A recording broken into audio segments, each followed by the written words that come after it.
After months of campaigning, the 2024 presidential election season officially kicking off tonight as the first votes are cast in the Iowa caucuses. And joining us again from Des Moines is my co-anchor Eva Pilgrim. And Eva, good to see you again, but you scored a big interview yesterday with candidate Nikki Haley. That's right, DeMarco. Nikki Haley knows that she is an underdog in this fight. She's been an underdog in every campaign she's ever run, and I was able to talk to her last night. She's expecting a big showing here in Iowa. First, how are you feeling? I'm so excited. I mean, the idea that the caucuses are finally tomorrow is, a lot of work in 11 months. And to get to this point, this is what we've been waiting for. But we're going to keep working all day tomorrow, right up until the caucuses. But the energy's good, the momentum's good, and we feel great. You said you were going to have a strong showing here in Iowa. What does that mean? We won't know until we see what the numbers look like. We want to have strong so that it can catapult us into New Hampshire. We expect it to be a two-person race in New Hampshire. And then we go to my sweet state of South Carolina. So it's one state at a time. The goal is to be strong in every state until we finish this. You mentioned that momentum. The polling is showing you now ahead of DeSantis. Do you think you will beat DeSantis tomorrow? I don't know. I mean, the goal really is to be strong. What I love about the poll is I was the only one going up and everybody else was going down. So I'll take it. Can you beat Donald Trump? Well, I think in Iowa, he's got a strong hold here. Anything can happen. The caucuses can surprise people, but we just want to get a strong showing to take us into New Hampshire. Your husband's deployed right now. Have you been able to talk to him? I mean, they're without internet right now, so we haven't been able to speak in a couple of days, but we usually try and FaceTime once a week. But when he's awake, I'm asleep. When I'm awake, he's asleep.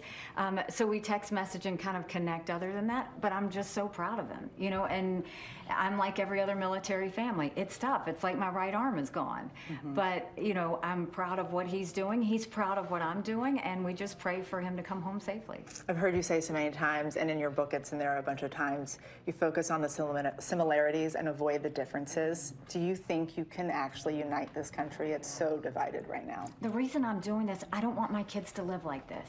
We can't continue like this. We have got to pull our country together. We've got to start remembering what national pride means. We've got to start focusing on our priorities. Right now, we look so distracted. We're sitting in chaos. And I've said over and over again that we can't be a country in disarray and a world on fire and go through 4 more years of chaos. I think President Trump was the right president at the right time. I agree with a lot of his policies, but no one will dispute that rightly or wrongly, chaos follows him. And I don't want to see a President Kamala Harris. I don't think we'll survive that either. And if you look at these head-to-head polls against Biden, I'm the only one that crushes him in those polls. But that's because 75% of Americans have said they don't want to see a Biden-Trump rematch. They want to go forward with a new generational leader with new solutions. They want to leave the old names and the negativity and the baggage behind. And Americans feel that. But I feel that as a mom. I feel it as a military spouse. I feel it as the daughter of legal immigrants who came here who wanted good for their daughter.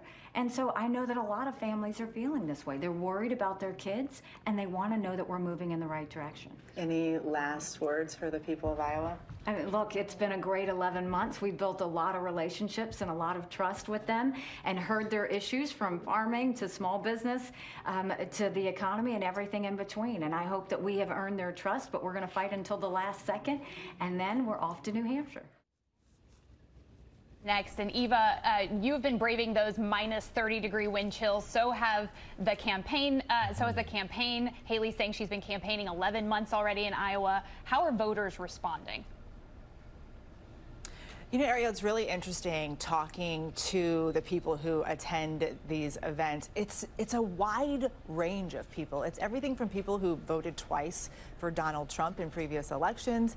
There are moderates, even independents, and some Democrats that I've spoken to who told me that they were going to switch their party affiliation today so they could caucus for Nikki Haley.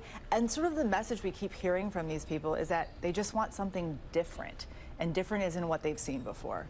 Good to see you again, and best wishes on your travels back here. Tune in tonight to ABC News for key Iowa caucuses coverage on our streaming service, ABC News Live, beginning at 7 p.m. Eastern Time. We will be glued to the TV.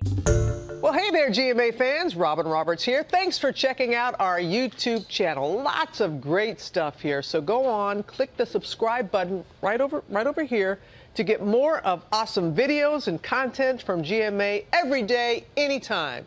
We thank you for watching, and we'll see you in the morning on GMA.